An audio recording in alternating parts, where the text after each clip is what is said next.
Welcome to the deep dive. Today we're taking a quick look at Bangladesh, specifically its top 10 must-visit places. Think of it as a rapid tour of the highlights. Great if you're planning a trip or maybe just curious. hmm The idea is to pull out what really makes each spot unique, for different interests, nature, culture, history. Without getting bogged down in too much detail, so let's dive in. Number 1, Cox's Bazar. Ah, yes. The longest unbroken sea beach in the world. That's the headline stat. But what does that huge stretch of sand actually feel like? Well, it's that feeling of immense space. It's not like your typical crowded beach. You get this sense of openness, maybe even solitude. Okay, and the source mentions golden sand, waves, sunsets, classic beach appeal. Definitely. But it's also about seeing the local fishing culture, how life connects to this huge coastline. Got it. Okay, number 2, the Sundarbans, Yeah. famous for the Royal Bengal tiger. The majestic Royal Bengal tiger, yes. And it's the world's largest mangrove forest. Big draw for wildlife photographers, nature buffs. But why are mangroves, these mangroves specifically, Yeah. so important, beyond the tiger, I mean? Oh, they're absolutely vital. They act as this incredible natural shield for the coast against storms, erosion, Right. and the biodiversity is just immense. Plus, they soak up a lot of carbon, really crucial ecosystems. Okay, moving inland, number 3, Srimangal, the tea capital. Yeah, think lush green tea gardens, rolling hills. A peaceful vibe, apparently. And that famous 7-layer tea sounds intriguing. It is. It's sort of a local specialty, almost an art form, but the whole area, it's this cultivated landscape, beautiful and very serene. Serene.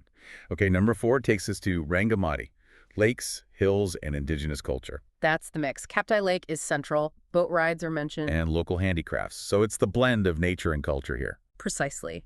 The lake is stunning, sure, but experiencing the cultures of the Chittagong Hill Tracts, seeing their crafts, that adds a whole other dimension. It shows their connection to the land. Number 5, Sylhet, waterfalls, these things called horrors. Yes, horrors. They're like large, shallow, wetland areas that flood seasonally. Unique ecosystems. And spots like Ratargal Swamp Forest and Jaflong, the description says, like stepping into a nature painting. It does sound visually stunning. It suggests a real variety of, water-based landscapes, swamps, waterfalls, wetlands. Quite diverse. Okay, let's switch gears to history. Mahastanger, a historical gem.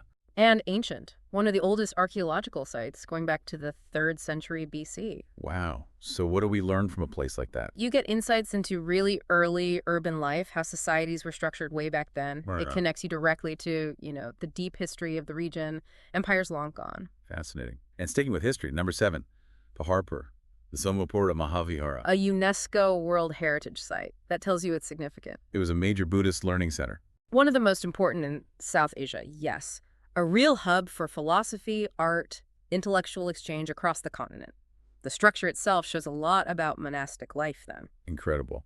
All right, back to nature and adventure. Number 8, Bandarban. This one's for the hikers, people chasing views.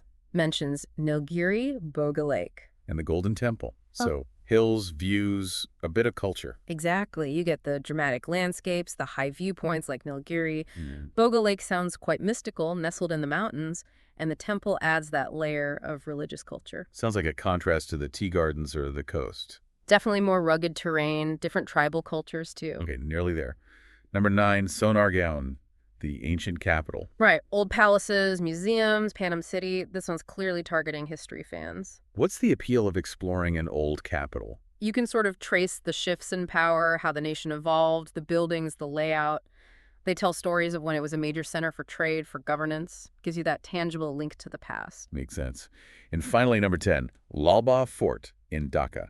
A slice of Mughal architecture right in the city. A quick historical escape, the source calls it. Yeah, it's about seeing that mobile grandeur amidst the modern city, a reminder of Dhaka's deep history, the different rulers, the architectural styles they left behind, a moment of reflection in the hustle. So that's our 10. A pretty amazing range, wouldn't you say? From beaches to forests, mountains, ancient cities. It really is remarkable. It shows the diversity packed into Bangladesh, nature, history, culture.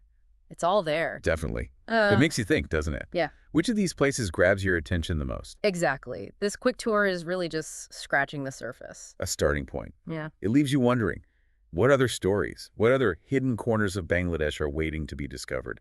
Something to perhaps explore further on your own.